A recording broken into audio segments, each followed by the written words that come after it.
Hey, what's up, everybody? On this episode of the podcast, we talk to somebody very special to me. My wife. My wife, Summer, is on the podcast today. She's pretty much the raddest person ever. She is a clinical psychotherapist. She's a yoga therapist. She's a yoga teacher that has her 500-hour certification. She's a certified Ayurvedic practitioner. She might be the most educated person I've ever known. She just keeps learning, never nonstop. It's just always learning. She's a wealth of knowledge, particularly in the areas of trauma, how it affects the human brain, and just human behavior and emotions in general. So I'm super excited to have her on. And yes, I hope you dig. And everyone, this is my wife, Summer. Enjoy. Hello, my love. Hi. Welcome to the Satsang podcast. I haven't recorded it yet, but when it is released, there will be a nice intro that I put together about you. And I'm sure I said some nice things. So, everybody, Summer is my wife, mother of my children, but in her own realm outside of the house, she is a clinical therapist and a yoga therapist, and is one of the most highly credentialed people that I've ever met in the naturopath world. And so straight out the gate, why don't you just tell everybody about what you do and kind of how you've merged the two worlds of yoga and the naturopathic stuff and Eastern stuff with your American clinical practice. Yeah, so I have always seen this vision of integrative psychotherapy between the Eastern and the Western. So it took me on different paths, different branches, if you will. So I went through my psychology degree, master's degree, did the whole Western education through the university system, and then I had to go study yoga, which led me into more schooling down yoga therapy. And then that third branch was off into meditation. And so years of doing all that while raising kids and going through, family process. It's taken a long time, but here we are. I officially call myself an integrated psychotherapist, where I get to use the tools of yoga therapy, meditation, with cognitive behavioral, with all of the great things that come with psychotherapy. Yeah, so when we first met, you had just finished your master's. And what your master's is in child psychology, right? Well, psychology, early childhood development is my undergrad, but my grad is school counseling K through 12 with rehabilitation. So when how old were you when you knew that you wanted to have a clinical practice? When did that happen that you saw that as something you wanted to do? I always said I was going to be a baby doctor. I thought that was bringing babies into the world. Turns out that was my brother, Chad. He's a OBGYN. And as I started going more and more into, I would say, middle school, is when I started getting really deep into psychology and astrology and the out there kind of sciences of philosophy and existentialism. And also, middle school is when I started therapy. Mm-hmm. So diving into my own shit at a pretty young age. Yeah, see, I used to want to be a teacher. You know that. I was going to school to be a teacher. Mm-hmm. See, it's different. This is going to be an interesting thing because as we talk, I'm going to tell you things, but you already will know most of them, but the people listening won't. Very long. But yeah, I wanted to be a teacher, I thought, for a while, and it was because of that aha moment. And then when I started going to therapy, the first time I had an aha moment in therapy, and you have that like shock look, like you look at the therapist and they know that you just had like a major like, oh shit moment. And I remember when I uh left that session, I remember being like, man, that must be really cool to just light people up like that all day and make them like have these little like crazy self-aware moments. How old were you when you did your first yoga class? And talk a little bit about just like how you go from, because I enjoy yoga, but I've never once has it crossed my mind to teach. So talk a little bit about when you first did yoga, when you first started doing yoga seriously, and when you decided you wanted to go all the way up to getting a 500 hour. Because you were one of 3 people that I've met that have their 500 hour. It's a huge endeavor. It's 500 hours, that's outrageous. Yeah, it's a lot of time you put in to be an EROT 500 for sure. We first met, I remember you were finishing that up too, and I remember you just always had the most massive stack of books with you at all point in time. Yeah. Studying for it. So yeah, just talk a little bit of so how you started yoga, when you started taking it seriously. And I'd have to say that my granny, my dad's mom, started planting seeds. She was a very natural woman before her time, or maybe right in her time, I don't know. But she was always in the living room doing headstands. She would do these yoga postures, but I didn't know it was yoga until I had my own aha moment, deep into my own practice of, just remembering I actually was raised with this. And then my mom, while I was in high school, became a yoga teacher. She was a personal trainer and grew up with her teaching aerobics and step and all of the things. And so yoga came back in that way. And then as I started practicing, it was always this thing of, man, that feels really good. I didn't know what that was. And I've always been a physical exercising. I'd call myself an athlete, but it was that thing of that feels really good. What is that? Do more of that. mm-hmm. And at the time, I didn't know it was the spirituality aspect that kept turning me on from that deeper place. So in my early 20s, I just kept going to classes.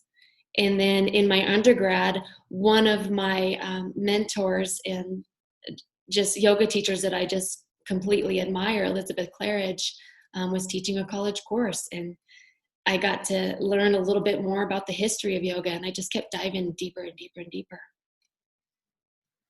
Yeah. And then, so how old were you when you made the decision that you wanted to teach?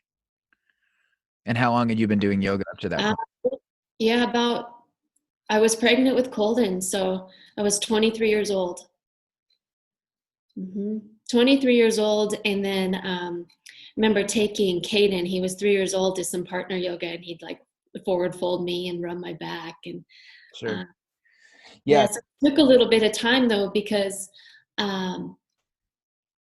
right moment again. That I knew that I wanted to give people that experience when I was 23. I was pregnant. It took a little bit to have the kids and move some shit out of my way before I could really dive in. I started with a quick Yoga Fit certificate, and I started teaching in a gym, and it just gave me the ability to quickly start teaching. And I knew that Yoga Fit wasn't where, because it missed the spirituality aspect. It missed the deeper target of what yoga offers. But it allowed me to start teaching. So yeah, once I started my 200 hour. So you went 200 hour. I went Yoga Fit, 200 hour. Master's degree. And that was 500.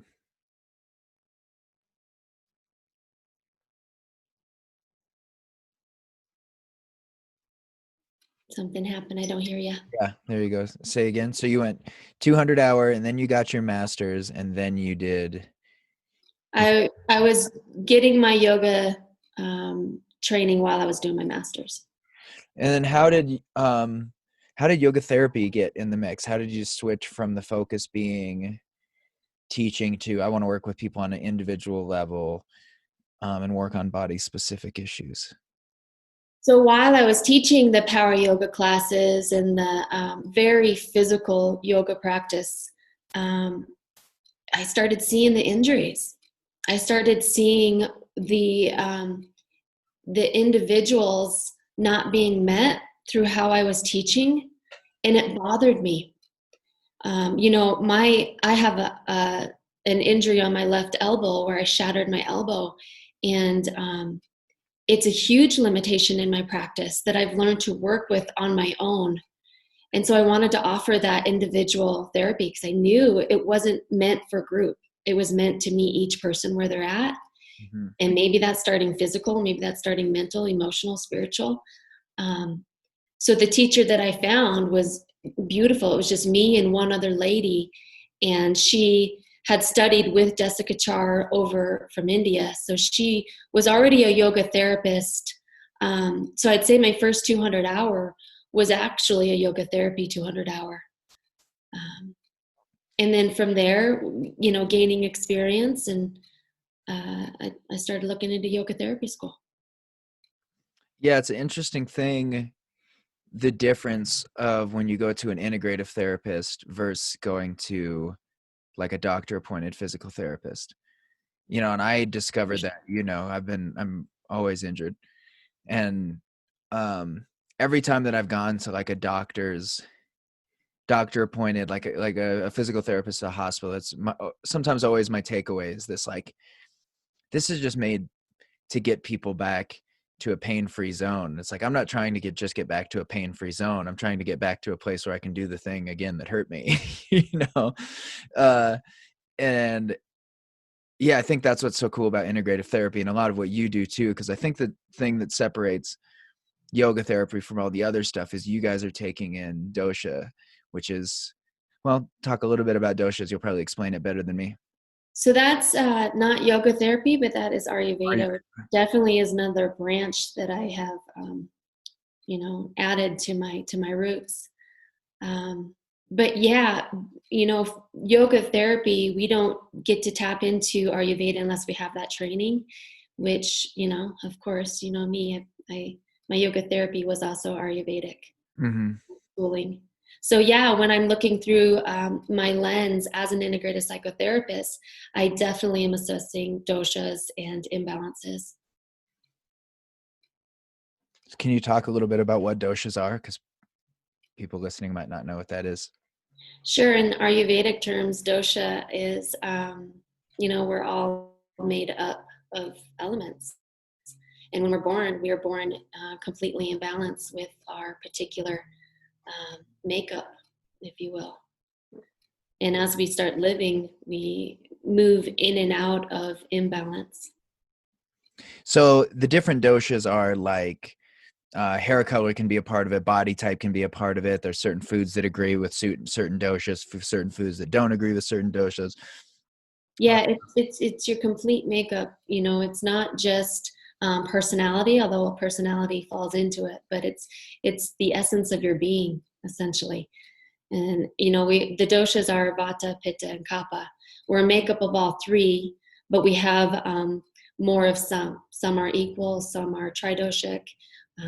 So I mean, it gets a little confusing if you don't have a little more education behind it. But The reason I brought up the doshas is because I think what makes it an important thing with therapy is that we don't really, again, there isn't always the approach in Western medicine to each individual. There's like a blanket, this is what will fix this. This is what will fix this, when different people need different foods. Like we were just talking about this, I was vegan for a while and then vegetarian, and didn't matter how much I exercised or how many protein shakes I drank. I couldn't put on weight. And it wasn't until I started just listening to my body of like, okay, what kind of food does my body actually want? And I feel like so much of that, one thing that was really cool for me too, talking to someone that is an integrative therapist when I had that neck injury, was it was like, we read all these statistics and stuff like that, and we take those statistics to heart, but it isn't until we look at the whole of America. And it was when my friend said, yeah, man, those statistics saying that you need neck surgery are this high, but like, go stand in the middle of a Target or a Walmart and look around, and like, that's who we're pulling from. The fact that you're an athlete, the fact that you eat healthy, the fact that wellness is a part of your everyday life isn't factored into these equations. Where I feel like in your practice, in most integrative practices, that is kind of at the forefront, is like the importance of the individual. For sure. So talk a little bit about yoga nidra and I rest, and kind of how that, first just tell everyone what it is, and then we can kind of get into how you've implemented it into your practice. Yoga Nidra is a specific type of meditation. Again, what I love about it so much is it's through the yogic lineage. Nidra is Sanskrit for sleep. It's a yogic sleep where, you know, I get really nerdy here, so I'm sure that you're going to tell me to back it off a little bit. But really, it's a guided meditation that's done, lying down in a comfortable position. And through yogic terms, is we're taking you through different layers of your being. And what's beautiful about Yoga Nidra for things like trauma, PTSD, depression, anxiety, is that through these koshas, through these layers, is we're unfolding all of the things that are creating suffering, that are creating blockages, that are creating an imbalance, really, that is keeping us away from our true nature. Knowing that true nature is always whole and always within us, but through life and stress and dysregulation, it starts to pile on, and we lose touch with that union, that yogic connection with our higher self, right? Our true nature of where we're coming from. So Yoga Nidra it's simple and it's extremely profound type of meditation. Yeah, so kind of tell people what the purpose of it is, though. Like, what is the clinical application of Yoga Nidra? In my practice, Mm-hmm. When you're working with people, like, when do you use it as a tool, and for why? so I generally use it as a tool with everybody that I'm working with, because everybody has, well, one, everybody that's coming to me has some sense of suffering or dis-ease. And Yoga Nidra, I use it in different ways. So maybe not just guided meditation, but um, moving through maybe a co-meditation, which I would call a dyad. That's a co-meditation that I would use the tools of Yoga Nidra and the knowledge that comes from, my training with iRest, Richard Miller. So I would use it to, again, the ultimate goal is to tap into that sense of true nature that is always safe, whole, and in balance, because things begin to peel away once you tap into that more and more. We gain a greater sense of awareness. And if we can begin to experience through this overall great, pure, authentic awareness, emotions that are rising, then we can be like, oh, this is happening right now. What is the message behind it? So Yoga Nidra begins to teach us tools, such as that, hey, I'm okay. The essence of me is okay. This is just arising within my awareness, and it's going to be okay. Yeah, I've done it once or twice with you, and the one I remember is it just kind of, especially for people like me that have a lot of trauma that they're dealing with. I'm a pretty heady guy. Like, I always joke about, I spend most of my day thinking about thinking. Yeah, and like anyone close to me, that's like the ongoing joke, like Corey once said, the inner banter of the van is, I go, well, if this is this, then that means that is this, which means this is that. Ben's thought process is, well, I guess this is just that. And Carl's is, I hope they don't think this is that. but but I say all that to say, the thing that I found when we did the dyad is that it just kind of turns the volume down on all of this stuff, because you forget that you're you forget that you're working on anything. You're like on a guided meditation. And then I feel like when you're at peak calmness, the questions of like, so how did that make you feel start to come in? Did it Well, make, it allows a sense of separation, so we are not, one, completely reacting, but two, attached to whatever the suffering is. Allows a space where we can breathe and have like a reprieve and regroup. yeah, separated is a Dive good back word. in. Because it feels like when I did it, it felt a lot like, um yeah, like I was from the outside looking in, like I was actually a third person, watching the conflict between me and the other person, or me and the thought, or whatever it was. um which So talk a little bit about, speaking of trauma, like talk about kind of the application of yoga nidra and what you do with trauma specifically, because I know that the trauma thing is kind of your specialty, and we have some other friends that do that work. I'm always kind of interested in how you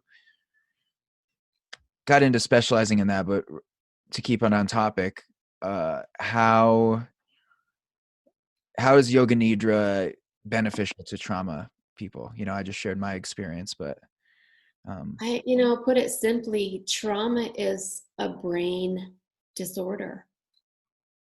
There's a lots of levels and layers of trauma. There's complex trauma, compound trauma, there's simple trauma. There's a lot of layers there. But simply put, over time, the brain becomes imbalanced. And that leads to, that mind body connection and the ego that comes along with, how do I fit in the world? What is going on? Who, what, where, when, and why? Safety, and always discerning and dissecting the event happening, the situation happening. So in the brain disorder of it, in our limbic system, we literally have the organs within the limbic system that become out of balance. The amygdala can become larger, the hippocampus can become smaller. So what's beautiful about yoga nidra meditation is that it begins to heal the brain. It begins to offer tools to, again, take that space, take that pause, and over time, we can begin to rejuvenate those areas within the brain that are dysregulated or hypersensitive or enlarged or shrunk. We begin to create neural pathways that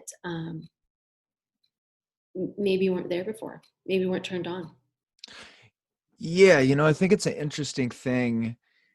um like you and I have been talking a lot recently about, um when we have personality traits that used to be really beneficial and used to like keep us actually safe, um and then you get to a place where they start to detour you. Like I feel like I have a lot of those lingering, like we are talking about, and just that general feeling of being unsafe a lot of times. And like you're saying, that it's like I fully believe that the brain becomes actually like physically programmed, because there's not an amount of, like, I logically know that the odds of like a car driving by that someone in there wants to do anything to me is slim to none. But there's this programming that says, well, you should be certain of it. Um, and I remember having a conversation with our friend Laura, who does work similar to Summer and really specializes in trauma. Um, and she was just saying one time that kind of broke it down, is that I made a Pavlovian joke, and she said, yeah, so imagine if while your prefrontal cortex was developing and your personality was developing, you were under the constant state of fear or stress. It's like, yeah, eventually that Pavlovian thing says, well, yeah, I should be scared because I'm not safe. So all of your patterns, how you walk, how you talk, the way you case a room, all of those things. And I feel like the only way, whether it be through yoga nidra or psychedelics, I feel like the only way to address the trauma brain is to have some sort of tool to remove the person from their consciousness and to look at it as a third party. And I feel like that's why a lot of the, like what the MAPS organization does, I feel like that's why their treatment of PTSD is so successful, is because there's this ability, like you're saying with yoga nidra, to kind of turn the volume down and then be like, okay, now that the volume is off, now let's look at it, rather than defensive, Yeah. you know. A couple of things that I would love to, yeah, there's a couple of things I'd love to say on that, but, um, Say them. you know, one being that, you know, and here's a little bit of cognitive therapy, is that when we have a neural connection, a neural firing, if you will, there's a certain chemical that's released through the neurotransmitters, right? Those neurotransmitters go into releasing neuropeptides, which travels down into the body, which triggers a certain hormone release, which tells the body how to feel, right? So if we're releasing or thinking angry thoughts or fearful thoughts, that chemical is going to be sent down to the body through its own special pathway. And now we're feeling the adrenaline or the norepinephrine or the cortisol or whatever the hormone is. And so the body goes, ah, you're thinking angry thoughts, you're thinking fearful thoughts. Now we're feeling it. All right, we're back up. And over time, that body brain connection, the body, because the brain wants to do it as quick as possible, doesn't want to actually think about it. This happens within a nano of a nanosecond, right? So over time, that pattern begins to happen, and the body says, I know this, I got this, you don't even have to think about it. And it's already releasing the felt sense of something's wrong here. So that hypersensitivity isn't just in the brain, it's also in the body. So what happens with practices such as yoga nidra is we've got this recursive dialoguing through our prefrontal cortex. Again, that's where our ego is. It's always trying to figure out who, what, where, when, and why. How do I fit in with the world? So through meditation and yoga nidra is such a simple guided meditation to help train that executive attention network. It goes from that I, me, my network that maybe has a lens of I'm not safe and I need to be on hyper vigilance here. And it switches that off to a present-centered network. In that present-centered network, the more time we begin to spend there, the more we begin to experience things such as joy, love, safety, equanimity, all of those higher emotions, gratitude, right? And that taps us in with our true nature. Now, when we are dealing with trauma, we're stuck. We're stuck in the body patterns. We're stuck in the brain patterns. We're stuck in the prefrontal cortex of where our personality is making sense.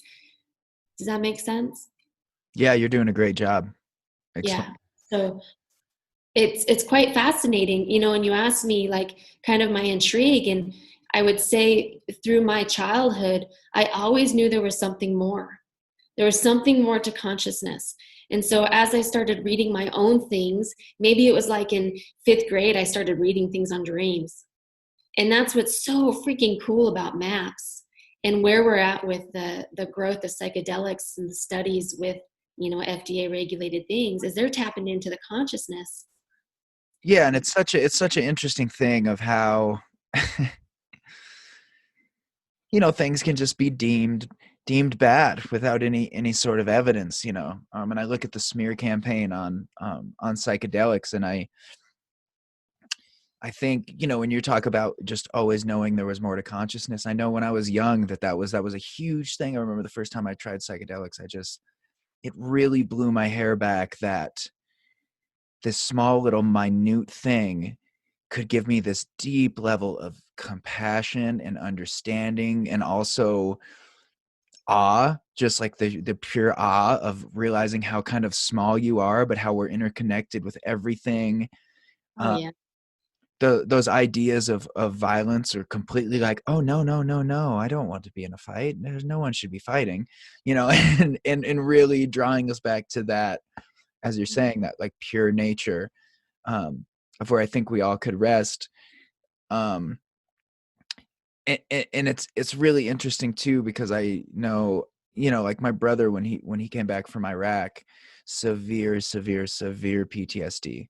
Well, at that time there was an influx of MDMA in Des Moines where we grew up, you know, and he was taking it all of the time, you know. And I remember him just kind of relaying like, I feel good. Like none of the other shit is really there when I'm on it. And it's in its clinical application. The reason that they're doing it again is because it calms those nerve patterns of, there's a level of like understanding and compassion and grace with oneself where you can kind of have these revelations of where you might be going wrong or where you might have hurt people. And you can really just hold space for yourself to be like, oh, I forgive myself.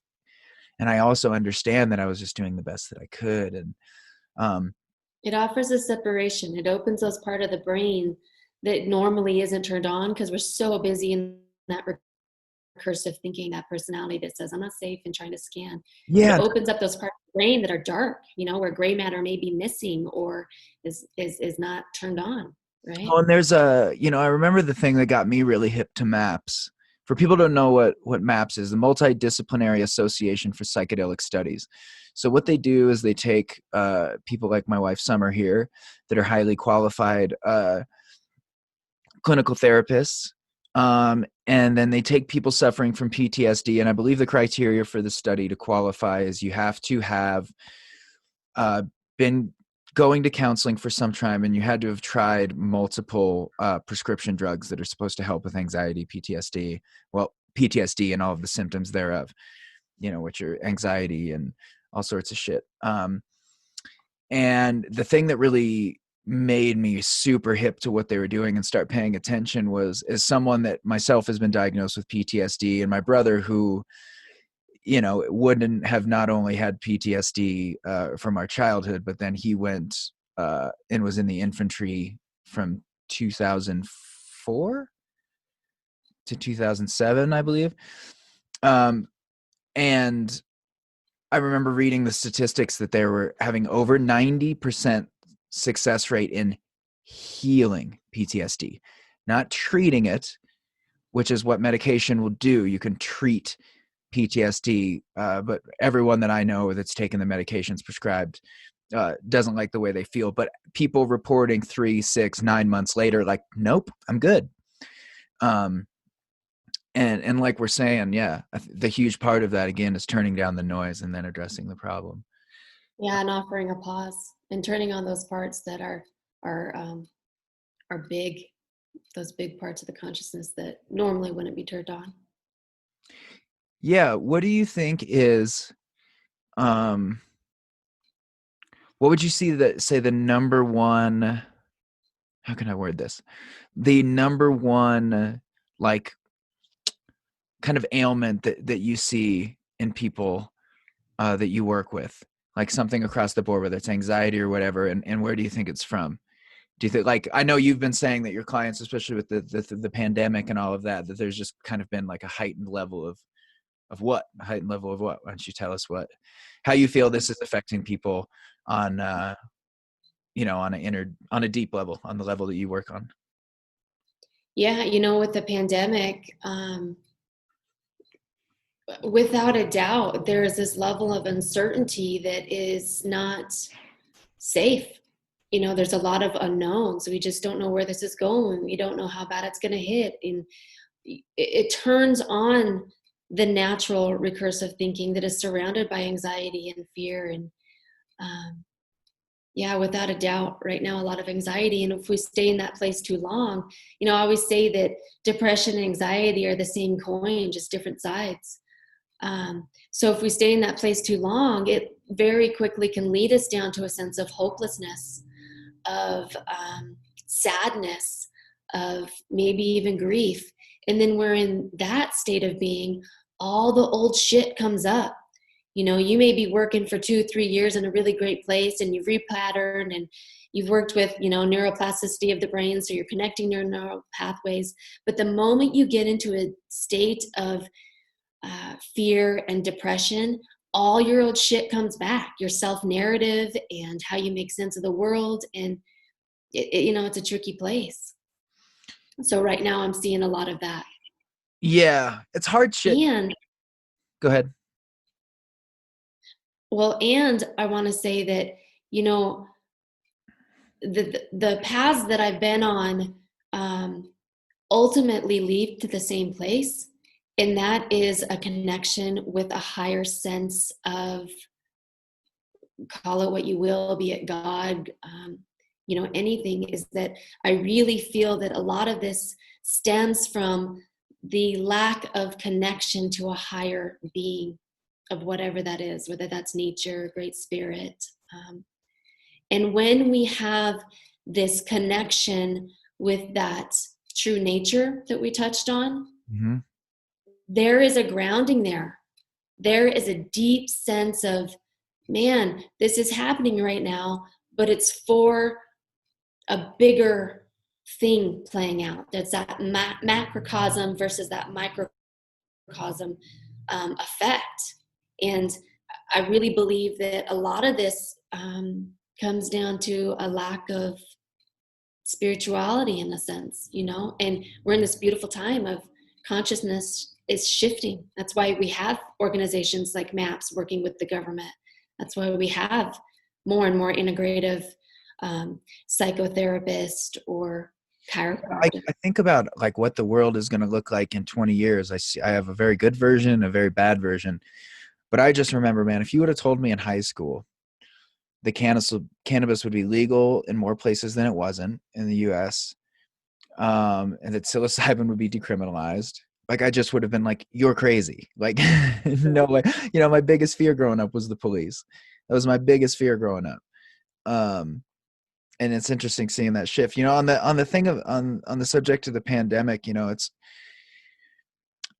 I think we've just never seen, I think the fear, like if someone is already going through every day with anxiety and stuff like that, and then that person loses their job and then files for unemployment and it doesn't go through because millions of other people also did.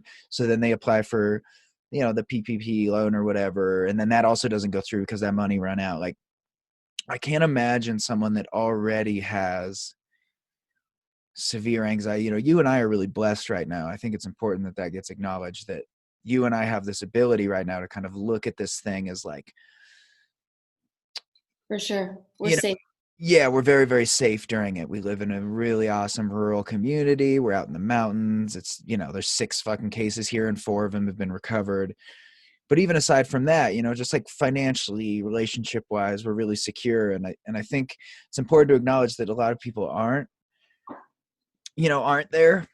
And I just, send all my love and compassion to people that are in a much different boat than you and I are for this whole thing.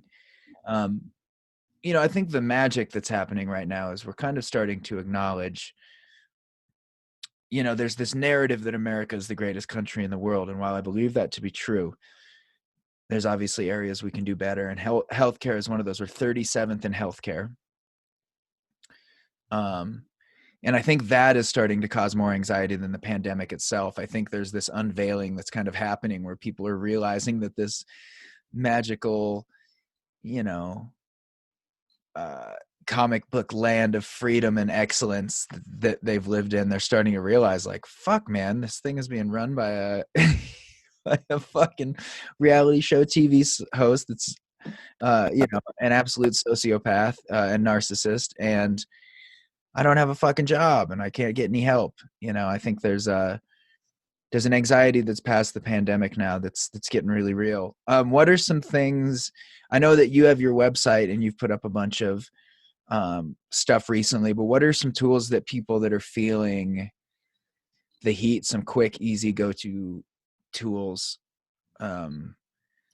Quick, easy tools. I'd say get outside and go for a walk. Yes. I'd say deepen the breath while you're walking. We are quarantined, we're social distancing, physical distancing, whatever you want to call it. But we forget that we can go outside and bring the vision beyond the walls of our home or our screens, our TVs. Go for a walk. Yeah, that's the hard loop cycle right now, is I want to know what's happening. So you hop on the news and it almost makes it worse. Yeah, like I said, I got so frustrated today that I said I'd like to, well, we don't need to say it. I got so upset at the president that I said something real gnarly. But these tools that we're talking about, combining, is really, these are sacred, timeless tools, sacred, timeless tools. And so, the breath is the easiest thing that we can access. So if we just begin moving the body and deepening the breath, perhaps learning how to breathe. A lot of people with anxiety or anger, they're breathing in a way that stays high in the chest. Perhaps they're holding the breath after the inhale. There's no connection with the diaphragm. It's uncomfortable for them at first to start breathing low into the belly. So I would just say move more, breathe more. So Learn how to breathe. So in the description of this podcast, I'll put her website and stuff like that, but she's put up some free breath practices. She's put up some free asana practices, some physical practices. And if you go to her website, they're all on there and they're all great. Yeah, it's exciting, putting the breath practices, the yoga nidra and the yoga movement practices is, when this thing first started, I had the opportunity to stop teaching at my community yoga studio, start doing my practice a little more. I had the opportunity to do some meditations with some of my friends, colleagues, and teachers. And it just really hit me that in this time, I moved all of my clients over to telehealth. So I was continuing to see them via video sessions, but I was actually doing a disservice by not putting these practices out there. And I've had to immensely get over my own shit, my own obstacles, which is putting myself out there to make these timeless sacred practices available, because now's the time. This global pandemic has offered an opportunity, and now's the time. It's making it available. And yeah, I will say the silver lining of this has been seeing people get creative and being like, okay, what are my talents or tools that can help? And whether that's people being like, fuck, I have a sewing machine, also some masks, or people like you being like, man, I could record this and put it up and it would probably help people. And after like day one of you having it up, you got hit up by a bunch of people being like, man, that was awesome. So I hope everyone does that. I hope everyone, can kind of figure out how they can help others and themselves in this, because it's definitely a time for creativity and plan Bs. Yeah, and I just kind of want to point out that, on this healing path, one, it takes time. In yoga, there's the symbol of the lotus flower, right? The lotus flower arrives in its own blossoming over time, but it comes from mud and yuckiness, right? It comes from the shit of not clean waters. But each petal that unfolds just unfolds this beautiful multi-petaled flower. In this process, when we're talking about integrative, is it's not just one thing. But when you begin just one thing, it begins to blossom the whole. You begin to clean up your diet. You begin to eat better. You begin to have different circadian rhythms. You begin to want to do better. You begin to notice unhealthy habits or inner dialogue. So it's pretty exciting. And that's something that I wish I could give everybody. Not to blow up Carl, but Carl's been a person that's really close to me that I've really seen it happen for outside of myself, is when someone gets addicted to bettering themselves. And how quick that goes from being like, okay, cool, I'm going to start working out, I think. Okay, cool, I'm going to start working out. Well, I don't always feel like working out if I eat this way, so I'm going to start eating this way and keep working out. Oh, shit, well, now that I'm working out, I'm not as flexible as I could be, man. I'm going to start stretching every day. And just watching the compound thing, and then before you know it, that person's just like, well, man, pretty much if it isn't making me better, I don't want to do it. And when someone gets stuck in that fucking lifestyle cycle, that's the goal. That's why, I credit everything to that. The positives far outweigh the negatives. Yeah. And then we begin to have a confidence and a feel good and a That's different the direction. thing, man, is so many people, I think, when it comes to mental illness, for me, for years, I was just like, okay, well, I don't have to acknowledge all of this stuff if I'm drinking and using drugs. Like, I'll just party. I'm just partying. It's fine. Um, and then you slowly start to kind of strip away those things and realize, yeah, where the wounds are. And when you start adapting those healthy patterns, you start to be able to heal them, and then it gives you the courage to want to heal other shit and look at everything. Um, and yeah, and the confidence that comes from that of getting to go through the world. There's the age old thing, of discipline equals freedom. And I always translate that to, if you have enough discipline, it will eventually give you the freedom to walk through the world knowing exactly who you are and what you like and don't like, and are down for and aren't. Um, so yeah, I would encourage everyone to use this time to just be like, oh shit, I'm gonna start doing push-ups every day, or you know, Yeah. Well, and that spirituality piece that we throw in there is, it's your true north. It's your direction. Why are you walking that path? Where are you going? What is your purpose? Like, what, that dharmic sense, right? Of where do I point my compass? So that's part of that unfolding, and the work that you can do with a psychotherapist or some other professional that can hold that space and dive into investigating what are we doing and why are we doing it, in the bigger sense, that because when that's missing, there's a lack, there's an unhappiness, there's a dis-ease. You have been blessed in the sense that your talents are so intense and so strong. It's like, duh, why wouldn't you be a musician? Why wouldn't you be playing and singing and going on stage? That's not like that for a lot of people. It's quieter. It's not so loud. yeah, yeah. It's interesting. When I was in the backyard shooting the bow the other day, I had this crazy thought of, I saw a fella in town that we both know walk by, and we're about the same age. And I was thinking, man, I wonder what he's doing, because every time I see him, he kind of has a different job. And I had this aha of like, man, I haven't thought about what the purpose of my life is in so long. And the anxiety of like, man, what am I doing? What the fuck am I going to do? Like, that used to plague me all Yeah, day. it was about the time when you were trying to decide if you should be a teacher or not. Yeah.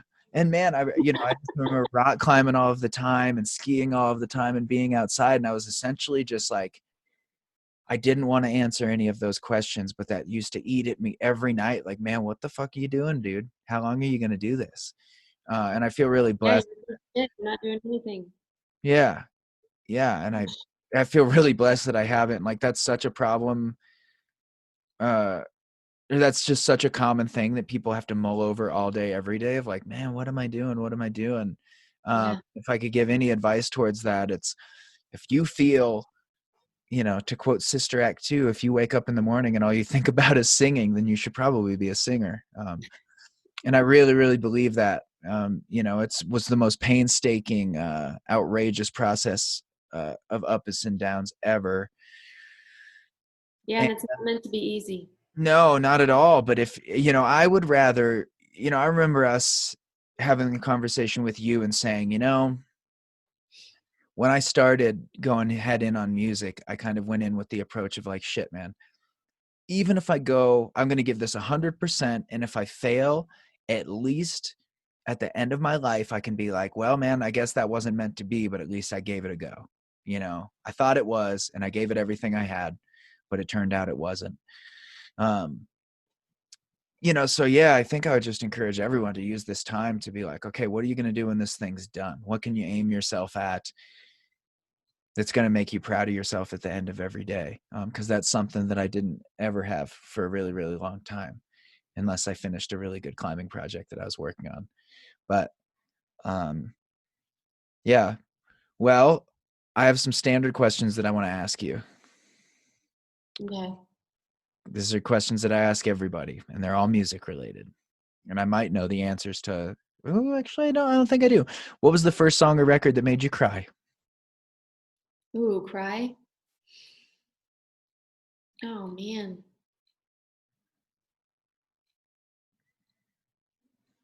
I gotta pass on that. I can't think of crying records. I can think of deep emotional records with Bob Marley and Grateful Dead and Bob Dylan. I don't know about crying, babe. That's crazy. I still cry to music. Something will just hit me in the right time, and I'll just be like, "Why am I crying right now?"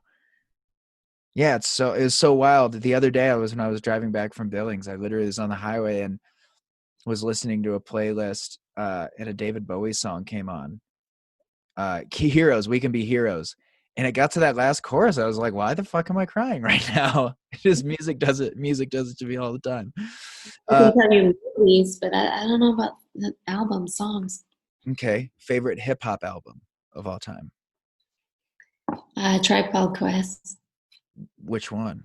I don't know. You tell me. I love Tribe. I love Arrested Development. I couldn't tell you names. Maybe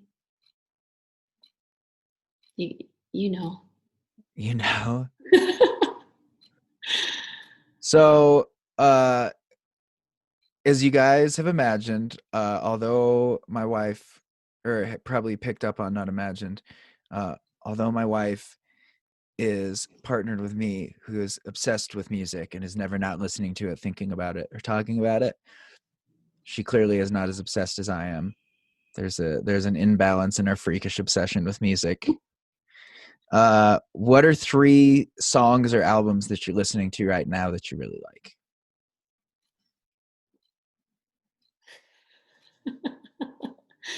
I really love Deuter. It has no words, and it's just really beautiful yoga practice, meditation practice, background noise. So that's one. Okay. um, you know, my mom passed away January 1st, and I've gotten back into Bob Dylan since then. Yeah, same. I've been listening to a lot of Bob too. Yes, I guess I take it back that that offered a lot of crying and shedding of emotion through grief. Bob Dylan really buckets of rain, Yep, it's good. Um, and the third one, geez, man, I don't know. Everything is like playlist oriented now. I don't know if I dive into albums. Yeah, see, but I've been breaking that mold. I've been making playlists, but it's only because I've been listening to records a lot. Sure. Yeah, I Well, mean, all the classics are still there, but I'll make you a playlist. All right. Well, I'm going to give you guys my 3 recommended records right now, and then we're going to sign off. And uh, yeah, like I said, Summer's links to her websites and all those free practices will be in the description, or you can go to agamikarmatherapy.com. And yeah, or Instagram. I'd love any feedback if anybody needs questions or any further guidance. I mean, there's so many ways that you can begin to find me, or you know, Instagram, Facebook, Agami Karma Therapy, my website. There's an email contact me list. yeah, so if you go to sunflower number 4 OM, that is her Instagram handle. Oh, that's a nasty knockout when I open my Instagram to look up your, your handle. All right, 3 records that everyone should be listening to. First one, 461 Ocean Boulevard by Eric Clapton. It was a magical time in Eric Clapton's career. He was addicted to cocaine, but I believe it was some of the best guitar work that he ever had. Second one, Idlewood South. I've been listening to the remastered edition by the Allman Brothers. Album came out in 1970. The opening of that album, Revival, full gospel vibes, some of their best songs ever. And also on the remastered version, there's live takes of all the songs on the record. And the stuff at Ludlow's Garage is fire. And then also Malachi, our son, we realized loves the song Crazy by Seal. So, which is the funniest thing ever. So yeah, Seal, haven't been listening to a record, but my art teacher, Mr. Weiss, who did the intro on the album Culture, who's a mentor of mine, loved Seal. And I used to kind of flip him shit for it. But now since listening to Seal, I realized that I was wrong for giving Mr. Weiss shit. Seal's a great artist. Yeah, that's it for this episode, and we'll talk to you soon. Do you want to leave them with any parting words, babe? Yeah, I mean, if we're talking about suffering or any sense of imbalance of how you get started, um, know that it just takes time, and it's a process of unfolding one petal at a time, and that you've got the answers within yourself, and it's just a matter of learning how to tap into that. And sometimes we need somebody else to hold space in that, because we get stuck. There's a lot of stuck emotions and thoughts that we gotta help have guidance to move through. That's not meant to be done on our own. Os. Os. Namaste. Reach out. All right. Big love, and we will talk to you all soon. All right, everybody. I hope that you all enjoyed that episode. In Satsang news, what is there? We just announced a whole bunch more tour dates for the fall, and we have even more to announce, so just keep your eye out. The next episode of the podcast features Mahali from Twiddle, one of the coolest dudes ever, and I think the most fun that I've had just catching up with someone in a while. Yeah, we talk about the dead, we talk about touring, we talk about, the crazy stories that can happen when you travel as much as that we do. But anyway, I appreciate y'all tuning in. Make sure, as always, that you subscribe, share, etc. And we look forward to having you back on the next episode. We'll talk to you soon. Take care of each other. Peace.